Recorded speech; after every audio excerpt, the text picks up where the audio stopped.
Assalamualaikum students, I'm your teacher Laiba over here. So what I supposed to teach you all is today actually मैं आज आपके लिए special तरह का एक लेक्चर लेके आई हूँ. So class, it's a bit extensive but not that much कि आप कंफ्यूज ही हो जाए. So class, हम लोग यहाँ पे डील कर रहे हैं प्योरली रिसाइकलिंग के साथ, साइकिल के साथ कि क्या चल रहा है. सो क्लास,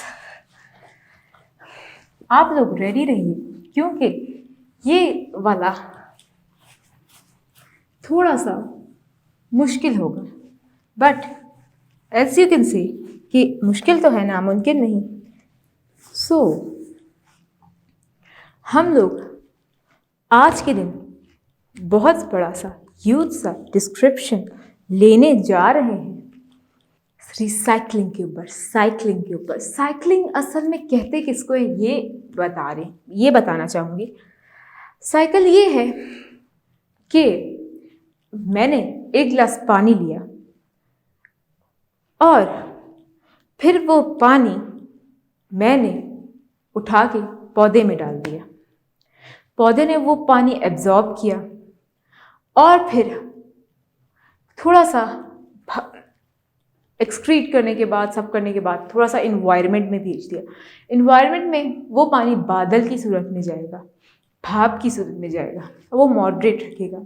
इसी तरीके से वो बादल हो सकता है कहीं बरस जाए. ये बहुत छोटी सी माइनर सी एग्जांपल मैं दे रही हूँ, ये पॉसिबल तो नहीं हो सकता, बट अगर मैं बहुत ज़्यादा पानी समंदर से लेती हूँ तो पानी हवा में भाप बन के जा रहा है, और भाप बन के जब जा रहा है तो वो रिसाइकल हो रहा है. सो क्लास, यहाँ पे आपको बहुत ज़्यादा बड़ी ह्यूज डिस्क्रिप्शन हम लोग देने वाले हैं साइकिलिंग के ऊपर, साइकिल के ऊपर. Cycling of material inside the nature, यानी कि मटेरियल्स एक जगह से दूसरी जगह किस तरीके से जाते हैं. एक चेन, इसको पहचानने से पहले ही मैं आपको बना के दिखाऊंगी.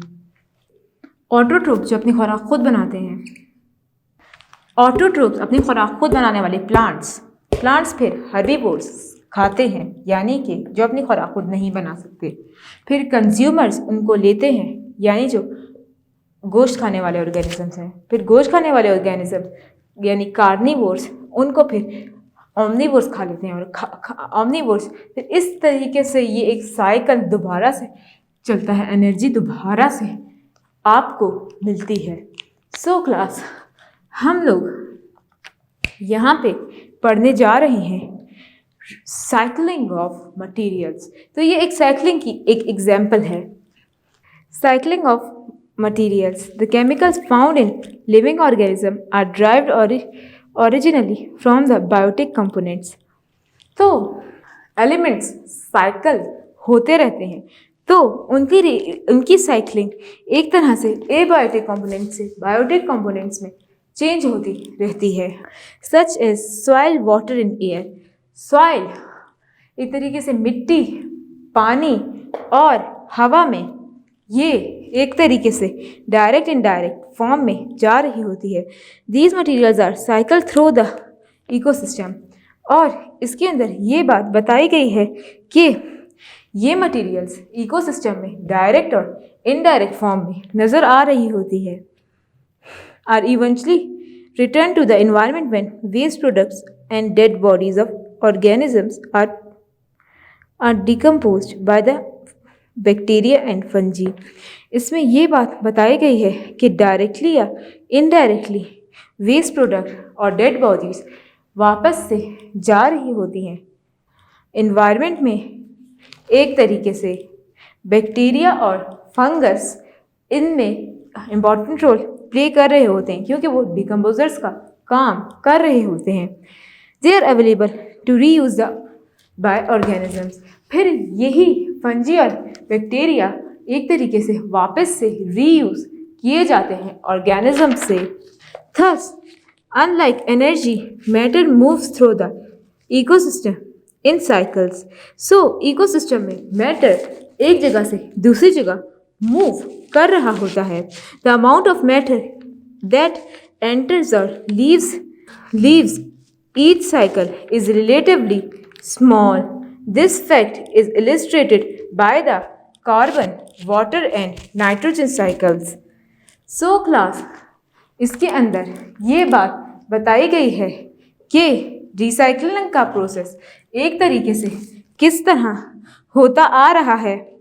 सो क्लास, आप लोगों को ये बात मालूम हो कि रिसाइकलिंग का प्रोसेस अमल में कैसे आएगा। रिसाइकलिंग एक तरह की मैनर से होती चली आ रही है। यहाँ पे कार्बन साइकिल का जिक्र किया गया है, नाइट्रोजन साइकिल का जिक्र किया गया है। सो क्लास, साइकिल्स इस तरीके की होती हैं कि एक एनर्जी कभी भी डिस्ट्रॉय नहीं होती, वो एक फॉर्म से दूसरी फॉर्म में कन्वर्ट हो जाती है। सो इसी परफॉर्मेंस को हम लोग साइकिल कहते हैं। सो क्लास, साइकिलिंग इतनी ज़्यादा डिफ़िकल्ट नहीं है। हर चीज़ अपने तरीके से अपने मैनर में साइकिल कर रही है। Carbon cycle is an essential constitute. Carbon from the carbon dioxide is utilized by plants in photosynthesis. सबसे पहले कार्बन साइकिल के बारे में बताया है। कार्बन साइकिल फोटोसिंथेसिस प्लांट्स में फर्स्ट स्टेप में प्लांट्स में फोटोसिंथेसिस के अमल में आ रही होती है। Then the carbon becomes the part of food made by them, और फिर ये इनका फूड बन जाती है। The green plants are eaten by herbivores, फिर वो हर्बीवोर्स में चली जाती है।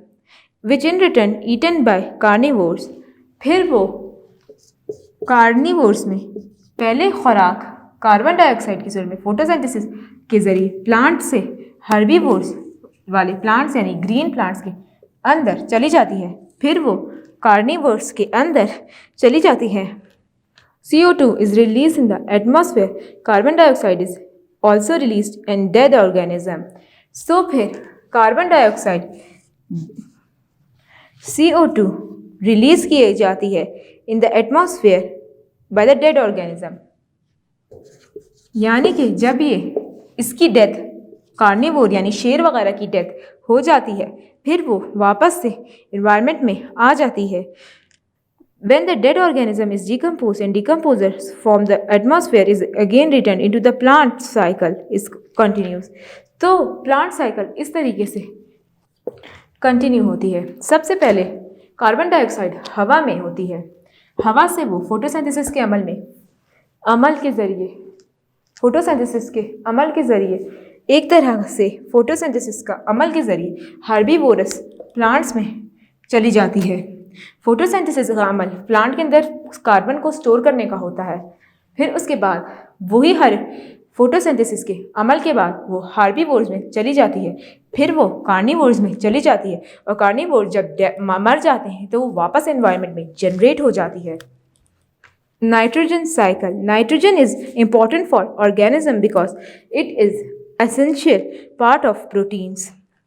तो क्लास, नाइट्रोजन एक बहुत ज़्यादा इम्पॉर्टेंट साइकिल है और ये बहुत ज़्यादा इम्पॉर्टेंट पार्ट होता है प्रोटीन्स का। Nucleic acid and the chlorophyll is involve. इसमें क्लोरोफिल और न्यूक्लिक एसिड भी इन्वॉल्व होते हैं। Earth atmosphere is about 87% nitrogen gas. 78% nitrogen gas हमारे इन्वायरमेंट में मौजूद है। Such, but the organism are unable to use this molecular nitrogen to certain compounds unless converted into certain compounds such as nitrates.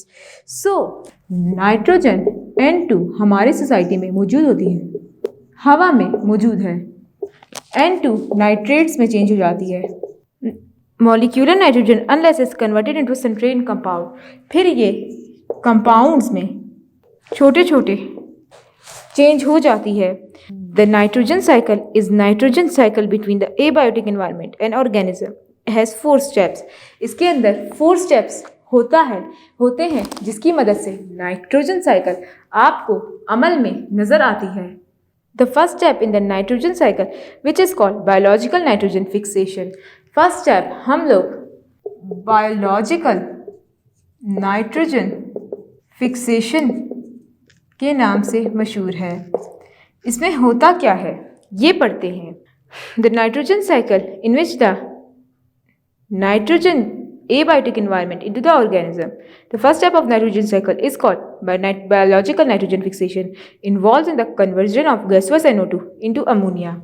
इसमें N2 NH3 में convert होता है, nitrogen ammonia में convert हो जाता है। The biological fixation is carried out by the activity of nitrogen fixing bacteria. इसके अंदर NH3 नाइट्रोजन फिक्सिंग बैक्टीरिया की मदद से होता है। In the soil and aquatic environment some nitrogen fixation as nitrate also occurs by combustion of volcanic action.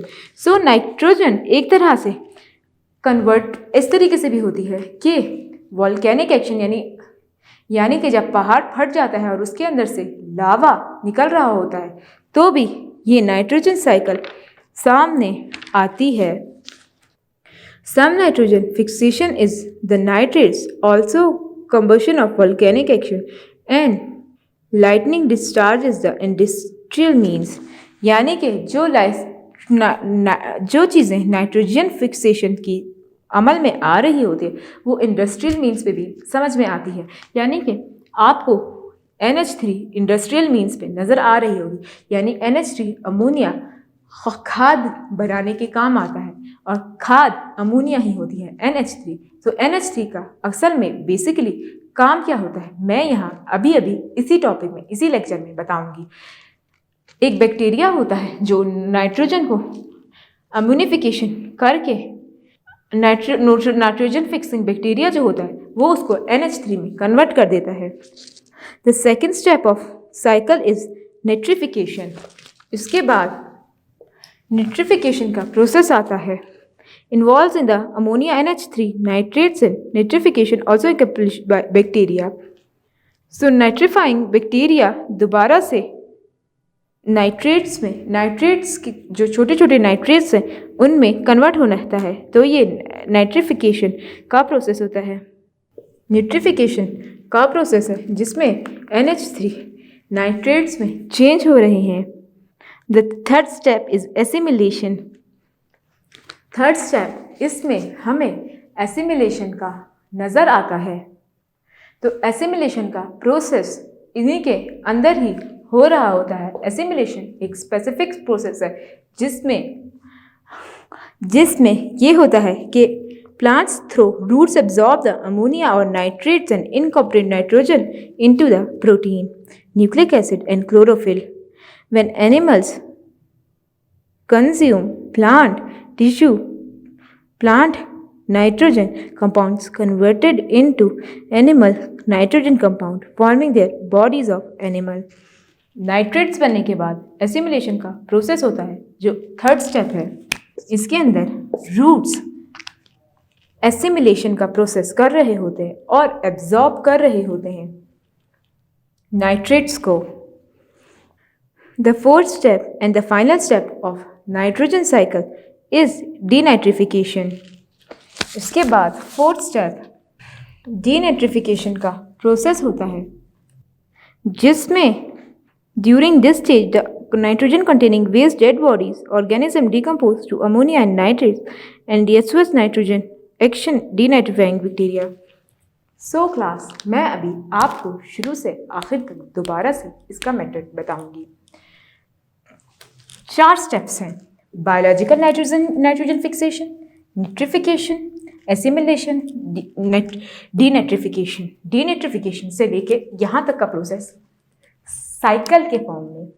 पहले biological nitrogen सबसे पहले N2 की सूरत में अमोनिया फॉर्म करेगी जो NH3 होगा। जब NH3 फॉर्म करेगी तो नाइट्रोजन फिक्सिंग बैक्टीरिया इन्वायरमेंट में मौजूद होगा जो N2 को NH3 में कन्वर्ट कर देगा। उसके बाद नाइट्रेट्स जो नाइट्रिफिकेशन का प्रोसेस होगा वो NH3 को फर्टिलाइज़र जो होता है उसको नाइट्रेट्स बनाने के काम आएगा।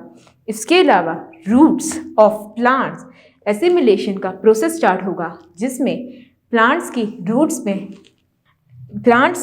रूट्स में सब कुछ एब्जॉर्ब होगा, यानी कि पूरा का पूरा प्रोसेस इसमें भी हो रहा है। यानी कि प्लांट्स की रूट्स के अंदर बैक्टीरिया होते हैं जो एसिमिलेशन का प्रोसेस करते हैं ताकि रूट्स को खुराक में मिल सके और नाइट्रेट्स उसके अंदर सेव हो सके। Then again decomposer help to move environment in form of N2। फिर एसिमिलेशन का प्रोसेस हो गया तो फिर दोबारा से एक रिसाइकल का प्रोसेस आएगा, जो सारे रूट्स में नाइट्रिफिकेशन या एसिमिलेशन का प्रोसेस हो रहा था उसको डीनाइट्रिफाई किया जाता है ताकि इन्वायरमेंट में NO2 दोबारा से आ जाए। सो क्लास, इस लेक्चर में आपको मैंने नाइट्रोजन साइकिल के बारे में बताया। हमारे इन्वायरमेंट में 75% से ज़्यादा, बल्कि 78%, अबव देन 78% नाइट्रोजन पर मौजूद है, 21% ऑक्सीजन पर मौजूद है। सो ऑक्सीजन से ज़्यादा नाइट्रोजन मौजूद है क्योंकि डिकम्पोजिंग का काम नाइट्रोजन कर रही है। पत्ते झड़ेंगे, पूरा दरख्त कट जाएगा, या फिर कोई चीज़ गल रही सड़ रही होगी, सब काम नाइट्रोजन का होता है और ये अमल होना लाजमी है। ये बहुत ज़्यादा लाजमी है। अगर ये अमल नहीं होगा तो सारी दुनिया तबाह बर्बाद हो जाएगी। सो क्लास, अभी हम वाटर साइकिल पढ़ते हैं। तो क्लास, अभी हम वाटर साइकिल के बारे में पढ़ेंगे। Water continuously circulates from ocean to the atmosphere to the land. So class, water बहुत तेज़ी से बड़े समंदरों से लेके, ओशियन से लेके पूरे एटमॉस्फेयर पे फैले हुए हैं। And back to the ocean, water evaporates from the ocean surface from soil, stream and rivers, lakes in form of water vapor। और lakes, rivers में हर जगह पे ये वाटर साइकिल पाई जाती है जो आपको सामने मौजूद है। वाटर साइकिल आप तक पानी आने का, पानी आपसे दूर जाने का सबका प्रोसेस कहलाता है। In addition, transpiration by plants is considerable amount of water vapor। सबसे पहले पानी ट्रांसपायर होता है। ट्रांसपायरेशन का प्रोसेस तेज़ी से removal of water from plants को कहते हैं। सो तेज़ी से पानी तेज़ी से फ्यूज़ होता है हवा में और फ़ौरन से फ्यूज़ होके आपके सामने ज़बरदस्त किस्म का रिजल्ट लेके आता है। The water vapor in the atmosphere condenses in form of clouds। So water vapor clouds बनाते हैं।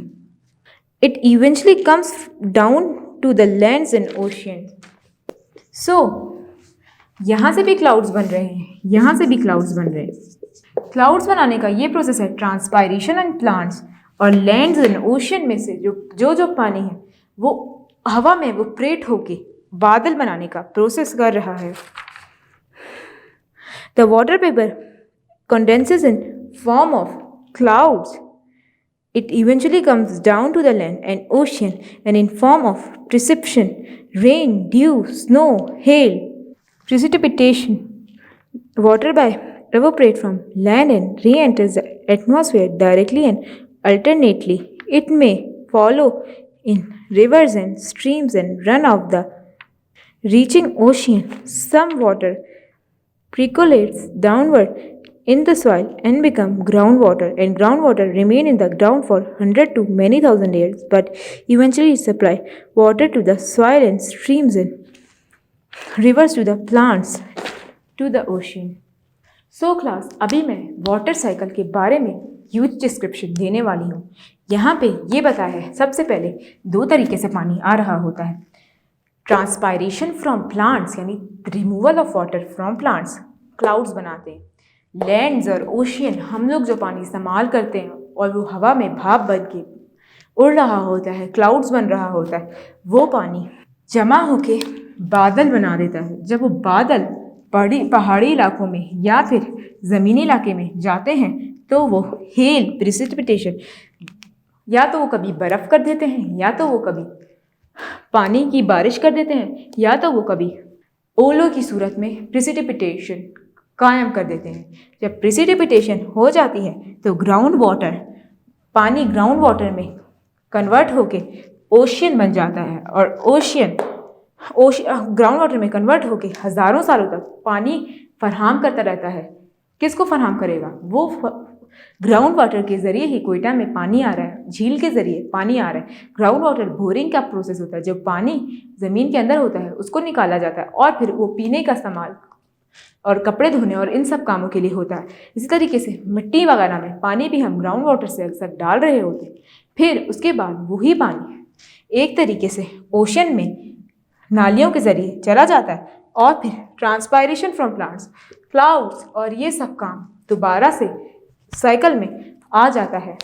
सो क्लास, आज के लेक्चर में मैंने आपको सब कुछ डिटेल में और एक्स्ट्रा बता दिया। होप सो आज का लेक्चर आपको बहुत अच्छे से क्लियर हुआ होगा।